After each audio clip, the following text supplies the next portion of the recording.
So, good day everyone. My name is Ervin Tatoy Cosep, Bachelor of Science in Business Administration, major in Financial Management. And today I'm gonna demonstrate to you how to solve the simple interest, the amount and the present value of annuity, how ordinary annuity, and the general annuity due. Now also I'm gonna explain to you also on how to solve these three topics with the different steps. So let's start. So let's start with simple interest. It is defined as the product of principal, rate, and time. These are notations.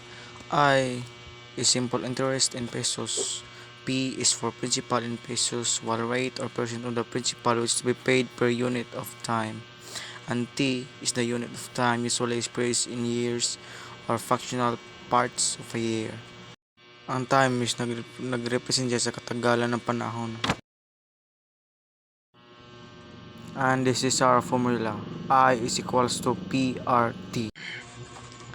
Now, let's take a look of our example questions related to the simple interest. So, here's the question. Calculate the simple interest on a loan of 5,000 with an interest rate of 8% per year for a period of 2 years. So, basically, ang gagawin natin is kukunin natin yung mga digits is related to a given. So, pagkatapos natin ito is lipat na tayo sa ating given. So, step 1, it is to identify the given values. So, let's start at our P, 5,000.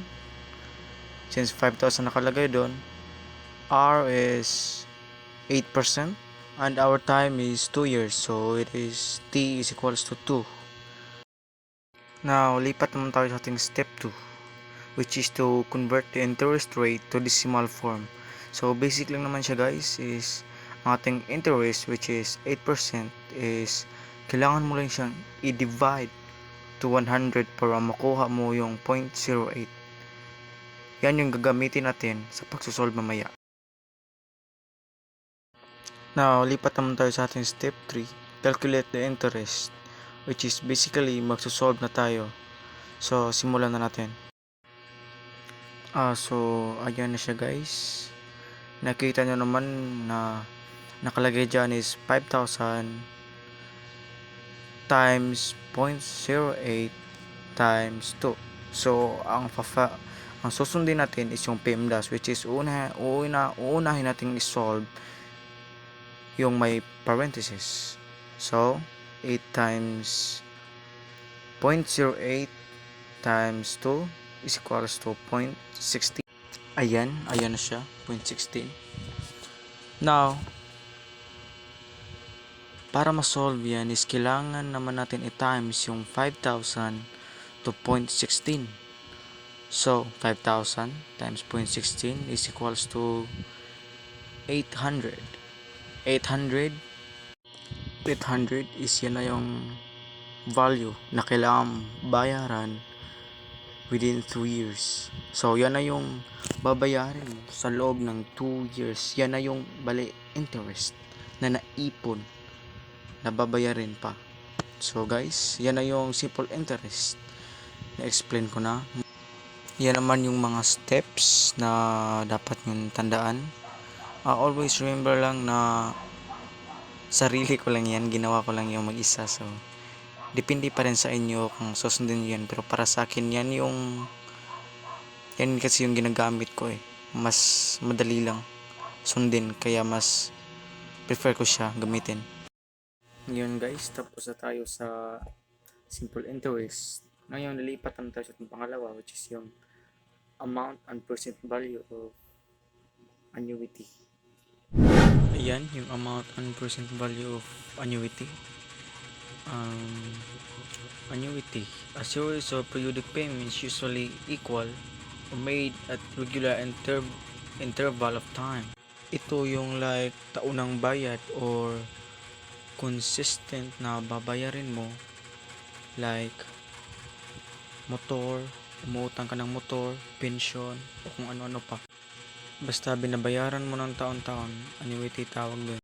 Ayan mga examples, installments, payments, monthly rentals, life insurances, and many more.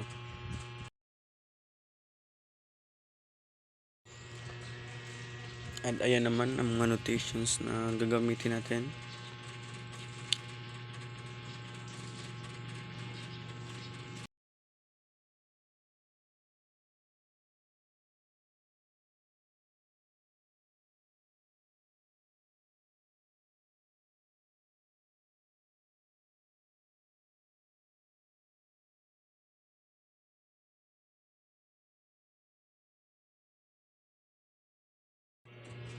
Now tapos tayo sa ating notations, lipat naman tayo sa ating formula. Ayan. Yan nakikita nyo. Yan ang formula natin. Final value at percent value yan. Ay percent and amount pala. Sorry. And our question. Yan.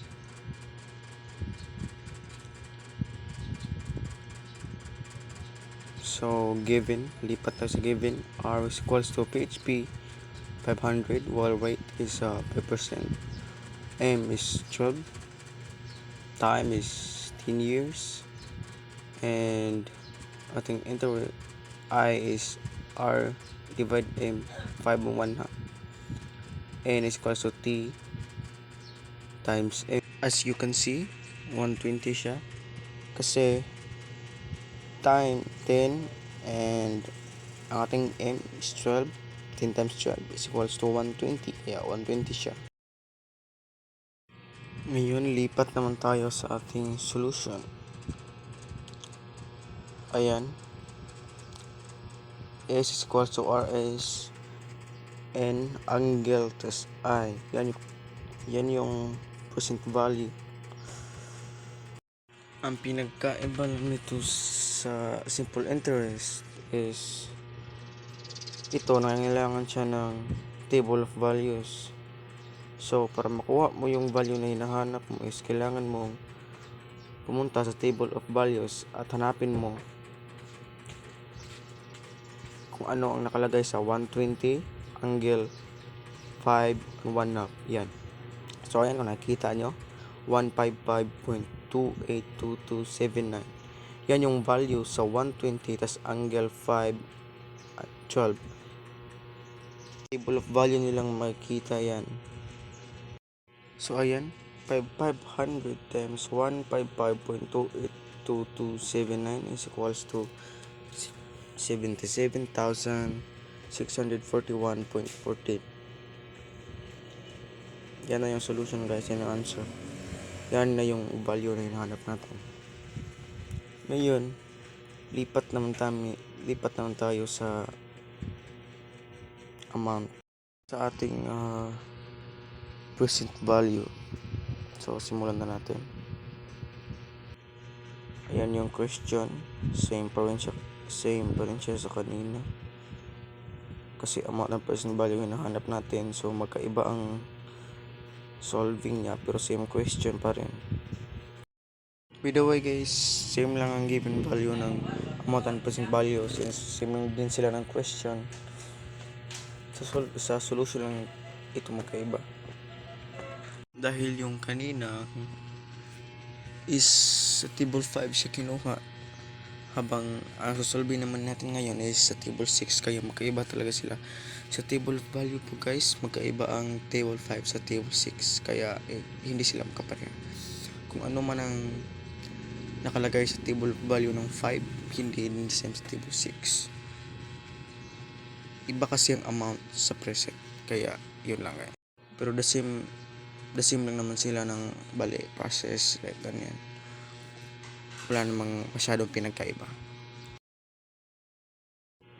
Ayan na siya guys. Kung nakita nyo may table 6 nakalagay, kung natin is sa table 6 lang talaga, so kaya may table 6 dyan. Kanina table 5 yun, ngayon table 6 naman. So ayan, the same pa rin siya ng process kanina. Kung nakikita nyo, Ang pinakaiba lang guys is sa table 6 siya kinuha, while yung amount kanina is sa table 5. Yan, 94.281350 ang value niya. Tapos si times mo yan, 500 times 94.281350 is equals to 47,140.68. Yan yung value na. Ayan yung interest guys. Yan yung interest. Yan yung answer. So, I hope naiintindihan nyo guys. Always remember guys that when using the amount of present value is we have to look for table 5, table 6. Depende na yan sa inyo. Yan lang guys. Now is lipat naman tayo sa general annuity due. Ayan. First, i-define muna natin siya. Ayan, the general annuity due. Payments are made at the beginning of the payment intervals, and the payment and the compounding frequencies are equal. So, punta na tayo sa ating formula. So, yan yung formula na gagamitin natin to solve the general annuity due. Now is lipat naman tayo sa ating question. Find the present value of an annuity due 1,000 payable monthly for 3 years if money is worth 5% compounded annually. So, basically guys, is gagawin natin yung ginawa natin kanina, which is identify first the given. So, ayan. So, ang given natin is R is PHP 1,000. Walang weight is 5% and ating M is 1 cents annually siya, and our T is time is 2 years, while P is 1 payable at every month. The C compounded annually is 12. Now is lipat naman tayo sa computation, saan magsosolve na tayo. So, first, ayan, A is equals to 1,000, open parenthesis, A angle 3, 5, tas close parenthesis, tas open parenthesis naman, 1 plus 0.05, under by S, angle 1, half, then 5, close parenthesis. So, ayan. Pagdating naman sa ating table of values is look for table 7. Key is whole number, like yan, yung 1 half, ay 1 and 1 12, ay 1 and 12 pala, sorry. And table 8 fraction, like yan, 1 12 fraction yan. So table 8 ang gagamitin natin yo guys. So next naman is ang gagawin natin is ita-times natin yan 2.723248 sa 12.150.509 plus 0.05. Pero bago yan is i-add mo natin yung 12.150509 plus 0.05 first. So ang kalalabasan niyan is 12.200509 times next is ita times yun sa 2.723248.